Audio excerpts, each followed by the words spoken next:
Halo, perkenalkan saya Ronaru Banua dari Universitas Nias, program studi agroteknologi, dan NIM saya yakni 2523020408.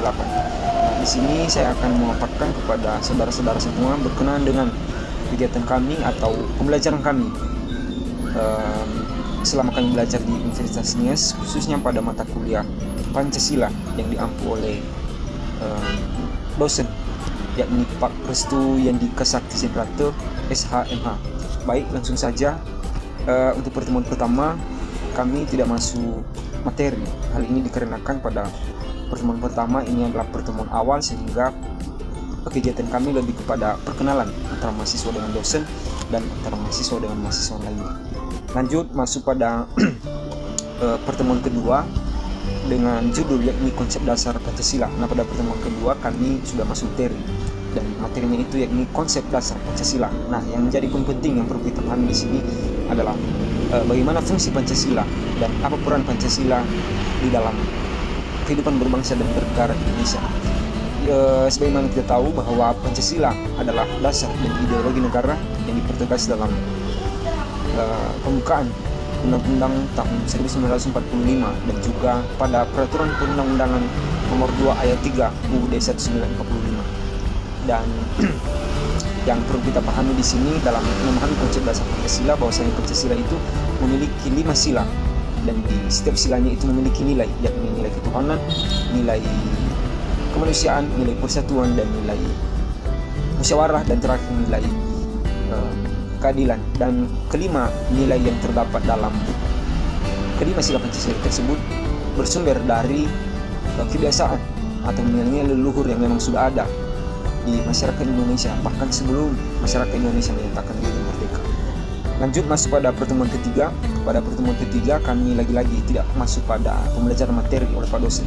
Hal ini karena pada pertemuan ketiga kami membahas tugas yang telah ditugaskan oleh Pak dosen pada pertemuan kedua berkenaan dengan tugas masalah-masalah yang terjadi khususnya di negara Indonesia. Kemudian lanjut masuk pada pertemuan keempat, kami masuk materi dari Pak dosen dengan judul yakni Pancasila dalam kajian sejarah bangsa Indonesia. Nah, tentu kita memahami bahwasannya Pancasila tidak serta-merta tumbuh, tidak serta-merta dirumuskan, tidak serta-merta Pancasila itu dijadikan sebagai dasar negara. Tentunya Pancasila melalui proses atau beberapa kronologi terbentuknya Pancasila.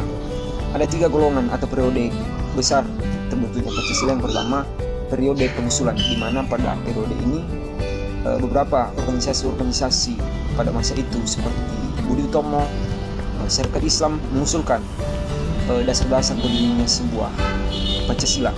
Kemudian masuk pada periode kedua yakni periode perumusan. Nah, pada periode ini dilakukan pada sidang DPPKI, dan dalam sidang tersebut 3 tokoh yakni Muhammad Yamin, Sutomo, dan Soekarno mengemukakan pendapat dengan 5 nilai sila yang mereka kemukakan. Nah, pada perumusan ini ada satu yakni sila pertama yang sedikit kontroversi, karena sila pertama itu berbunyi ketuhanan dengan kewajiban menjalankan syariat-syariat Islam, dan tentunya sila tersebut akan menuai kontroversi di kalangan masyarakat Indonesia. Namun ini bukan akhir daripada perumusan Pancasila, karena ini hanya batas pada perumusan. Kemudian masuk pada tahap terakhir, yaitu pengesahan Pancasila. Nah, pada tahap ini di mana Pancasila disahkan pada tanggal 18 Agustus 1945, tepat 1 hari setelah Indonesia merdeka. Indonesia juga mengesahkan Pancasila dengan hasil sila pertama diubah menjadi ketuhanan yang Maha Esa. Yang perlu kita garis bawahi di sini bahwasanya dalam proses pengusulan, perumusan, dan pengesahan Pancasila ini, para tokoh-tokoh telah menunjukkan sikap mengutamakan kepentingan bersama di atas kepentingan pribadi. Oke, langsung lanjut masuk pada pertemuan kelima. Pada pertemuan kelima kami masuk pada materi lagi dengan topik kedudukan Pancasila sebagai dasar negara. Nah, yang perlu kita pahami pertama, apa itu negara? Negara adalah sebuah organisasi yang memiliki kedaulatan penuh dalam mengatur suatu wilayah tertentu, dan negara juga dapat menjadi sebuah perantara untuk mewujudkan cita-cita bersama dengan rakyatnya. Nah, 4 komponen penting yang membuat suatu negara itu dapat berdiri. Pertama, adanya pemerintah yang berdaulat. Kedua, adanya wilayah. Ketiga, adanya rakyat. Dan keempat, adanya pengakuan dari negara lain, baik pengakuan secara de facto maupun secara de jure. Tentunya ketika sebuah negara berdiri, maka diperlukanlah yang namanya sistem pemerintahan untuk menjalankan negara itu sendiri. Nah, beberapa sistem pemerintahan yang ada seperti sistem pemerintahan negara kesatuan, sistem negara federal, sistem negara republik, sistem negara monarki, dan sistem negara komunis. Dari beberapa sistem negara tentunya Indonesia tidak menganut semuanya, tetapi praktik-praktik daripada sistem pemerintahan tersebut sebenarnya sudah terlaksana di pemerintahan Indonesia. Kemudian yang menjadi poin pentingnya di sini adalah Pancasila sangat penting menjadi dasar negara, karena berdirinya suatu negara tanpa dasar itu dapat membuat suatu negara itu dapat kehilangan arah ataupun mengarah pada kehancuran atau disintegrasi, perpecahan. Maka dari situ untuk membentengi Indonesia terlepas daripada disintegrasi diperlukan Pancasila untuk mempersatukan segala perbedaan keragaman, dan juga untuk menolak ideologi asing masuk dalam pemerintahan Indonesia yang memang ideologi tersebut tidak sesuai dengan kepribadian masyarakat Indonesia. Baik, langsung masuk pada pertemuan ke-6. Pada pertemuan ke-6 kami masuk kembali materi oleh Pak dosen dengan topik Pancasila sebagai ideologi negara. Nah, yang perlu kita pahami pertama dulu, apa itu ideologi? Ideologi adalah kumpulan gagasan, keyakinan, dan cita-cita yang menjadi pandangan hidup suatu bangsa. Berarti dapat kita simpulkan bahwa konsep Pancasila sebagai ideologi negara berarti Pancasila dijadikan sebagai pandangan hidup, dijadikan sebagai pedoman, dan sebagai nilai-nilai yang akan diwujudkan di dalam kehidupan berbangsa dan bernegara. Nah, untuk memahami ataupun memaknai peran ideologi sebagai dasar negara, maka kita perlu memahami fungsi daripada Pancasila itu sendiri.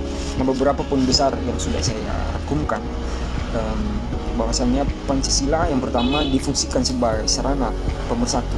Kalau kita melihat Indonesia saat ini dengan begitu banyaknya pulau, dengan beribu banyaknya suku, dan dengan begitu banyaknya keberagaman yang digolongkan dalam 4 golongan besar, yaitu perbedaan suku, agama, ras, dan antar golongan, maka dengan perbedaan sebanyak demikian maka dapat memungkinkan terjadinya disintegrasi atau perpecahan, maka diperlukan yang namanya pemersatu.